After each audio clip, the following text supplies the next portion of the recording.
All right, what's good, y'all? Natastic here with a beat breakdown. This time I decided to do Future's album. It's a little bit different this time. Normally I like using sample beats to do these kind of breakdowns, but I thought this beat was worthwhile enough to do a breakdown for. It's Future's. Um, it's off of Future's new right now, Beast Mode 2 mixtape album, whatever you want to call it. That's all produced by Zaytoven. And this one beat has stuck out to me the most. This beat and a couple other beats. Um, okay, hold on. So there's some more. There's a song that comes right before this. What's it called? When I Think About It. That's what it's called. So this, When I Think About It, Hate the Real Me, Red Light are the four tracks that have stuck out to me the most. And for a while, it was a tie between Some More and When I Think About It. But Some More has definitely become like a number one. Like, I'll repeat this song a lot. So I went ahead and decided to do a breakdown for it because there's a couple things going on with this beat that I really, really like. Number one, of course, simply is the melody. Zay always kills the melody pianos with any of his beats, really most of his beats. And on top of that, the one other big thing is how the 808 is configured on his beat. He uses a lot of slides, and in a lot of cases, when slides are overused, that shit just sounds like garbage. It sounds like, nah, this is going. And look, you want that 808 to kick, you want that shit to feel like it's kicking you in your chest or something. But the way it was used this time, kind of gives it a nice smooth vibe, a nice clean feel to it that Future can come and rap on, with that flow that he does, and he works out great. Combining that with piano and also that organ sound is just it's phenomenal. It's phenomenal. So I went ahead and thought I should recreate this beat, and it didn't take as long as I thought. The piano probably took that it was a tie between the piano and the 808s, to be honestly. The difference is with the piano, I did not um, I did not stop. I probably got about 98% of it. I might have missed a note here and there. But with the 808s, I did not do the whole pattern. I just did about three different unique parts of the 808s and, just, left it at that. And instead of trying to redo the whole beat 100%. Normally in the past I've done that, but this time I just grabbed the key elements of it and just kind of looped it and went ahead and did it. So let me go ahead and start breaking things down without talking too much. I have the piano breakdown here. Again, this song, some statistics about this song. It's number one, it's 110 beats per minute. A nice slow, pace to where it's not too fast. I mean, 110 can be fast if you make it, but in this case, the way it's used in this beat, it's not fast at all. It's nice and, chill and laid back. It uses three main chords. It uses C major, and then E minor, and then D major. So it's just the whole song kind of loops throughout, like with this chords.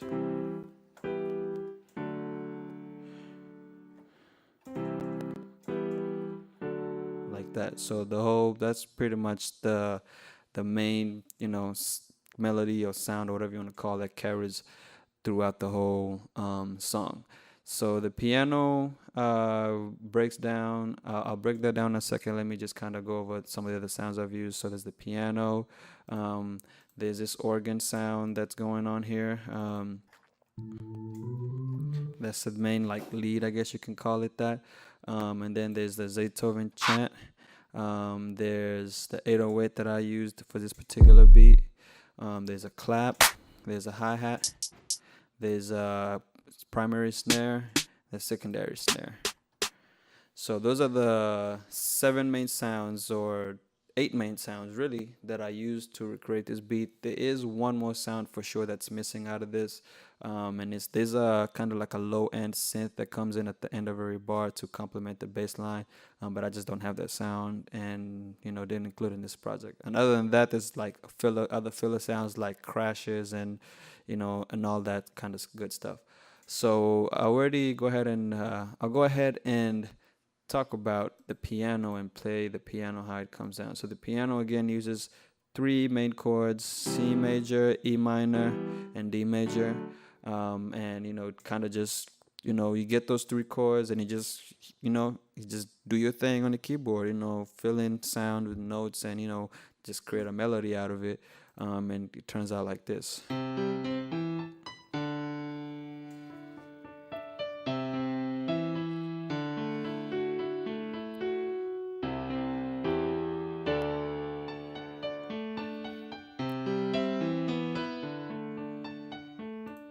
Yeah, so that's how the piano sounds. Pretty nice, pretty chill. My type of beats. You know what I mean? And that's basically it. I mean, I know I'm saying basically it, but it's a bit more complicated. So for someone like Zay, I'm pretty sure it took him probably like 5 minutes to come up with this melody. Just gets the chords, that he wants, and then he just kind of starts freestyling on the piano until something good comes to him. So that's pretty much the piano. Not much of a breakdown, but that's pretty much how the piano looks like. Next, the other main thing I'll break down is the 808s. And the 808s, the biggest thing I wanted to break down and go over with the 808s is how the slides are used on here. Um, so if you know how slides work, this is not gonna be much of a tutorial for you. But if you don't know how slides work, basically what it does is instead of a note just coming in from the beginning of when it gets hit, it just kind of continues to a different note without restarting the sound all over again. So in this case, instead of the 808s doing something like it kind of does more something like this. Where it kind of just like it doesn't kick in like that doesn't come in with those two new notes. It just kind of slides into that new note. And the key thing to understand about slides is the note doesn't finally settle until that slider note ends. So this note's key doesn't come into play until the very end of this, where it cuts off. So if this was extended that much longer, then the key of this note wouldn't come in until the end of this, and that wouldn't sound the same. It would sound like it's late or something, or delayed, or in the wrong key.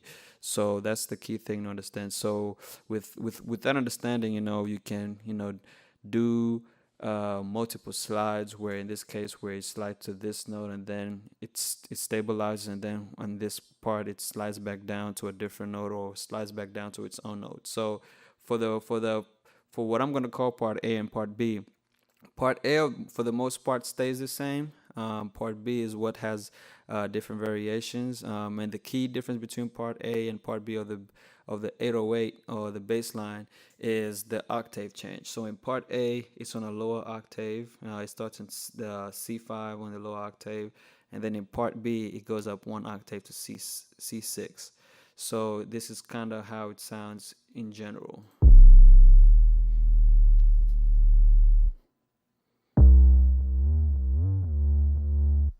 Here it kind of dances. You can kind of hear the dancing a bit more in the part B. So the part A stays the same, just C to E.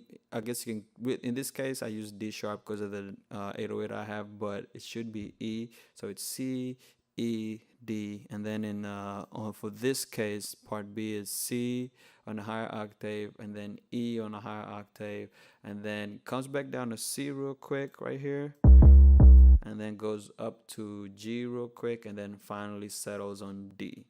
And then for the second part of part A, it's the same thing as the first part, where it's just lower octave C, slides to E, slides back down to D, and then here the key difference here is it goes to E, but instead of coming back down to C and then going to G and stabilizing on D, it goes to E, and then after staying there for a quick second, comes back down to C and then stabilizes in D. So that's kind of how part A and part B. The third part that was different in this case for part A and part B was how the whole thing works. So it has a stutter at the beginning where it kind of stutters to lower octave C, slides to E, and then the slide ends and it just kicks in to lower octave D, and then it kicks in twice. So it kicks in here here, and then instead of kicking into high octave C, it quickly slides to high octave D, then slides down to high octave C, stays there for the most part, and then where it would normally slide into lower or higher octave D, it actually kicks back into lower octave D, and it has this sound.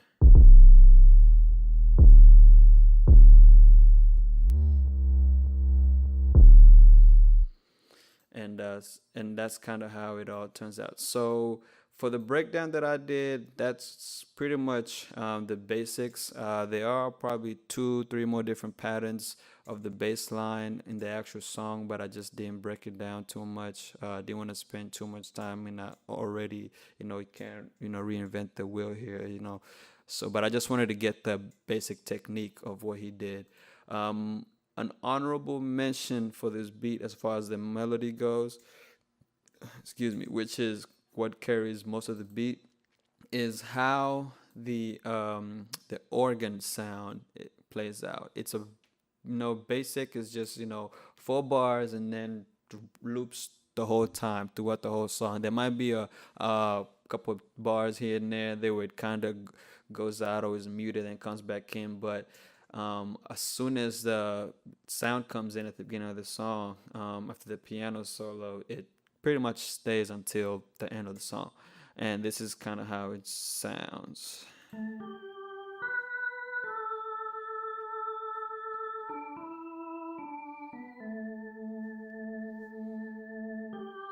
And so that's pretty much it. It just kind of loops like that the whole time, and doesn't really change notes or octaves or anything like that. So yeah, so that's the basic breakdown. If you want to hear any of the other sounds, you have the clap with the chant and the primary snare. And then we have the hi-hats, basic hi-hats, double time, no triple time, just every 2 steps, you know what I mean? Pretty simple, pretty straightforward. And then I think the other sound that I have here is this secondary snare. I didn't get it exactly, but it's just kind of comes in randomly as rolls and fills throughout the song, where it kind of complements the hi hat, the chant, the clap, and the primary snare. So the secondary snare just kind of does stuff like that. Just rolls and fills, and then it just kind of complements the whole beat.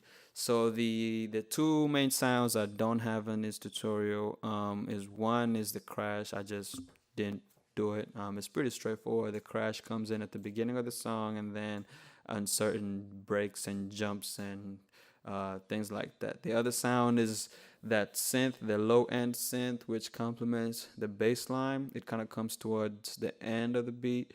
I just don't have that sound. I don't even know where to begin looking for that sound, but if anybody knows what that sound is, please comment about it in the comments below, and point me in the right direction. I feel it might be like an Omnisphere or an Electra preset, or something just Zaytoven has privately in his own bank. I don't know, but that's what I feel most likely it is. So let me go ahead and play y'all the full beat with what I have.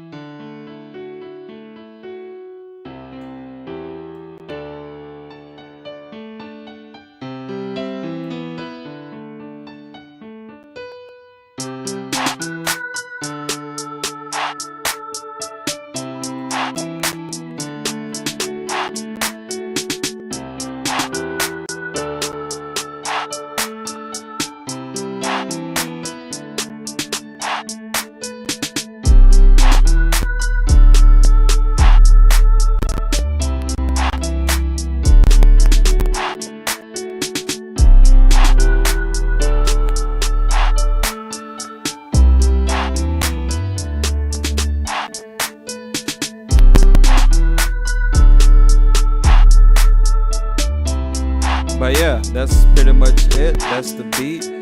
That's my breakdown. That's my version of the breakdown. If you like this video, hit the like button. If you want to see more stuff, go ahead and subscribe. I do this kind of stuff every so often. I find beats that I like, or if you have any suggestions for beat breakdowns, or if you're trying to figure out how a certain technique was done, hit up my comment section. Let me know, and I'll take a look at it and try to, do something about it. But yeah, thank y'all for watching my video.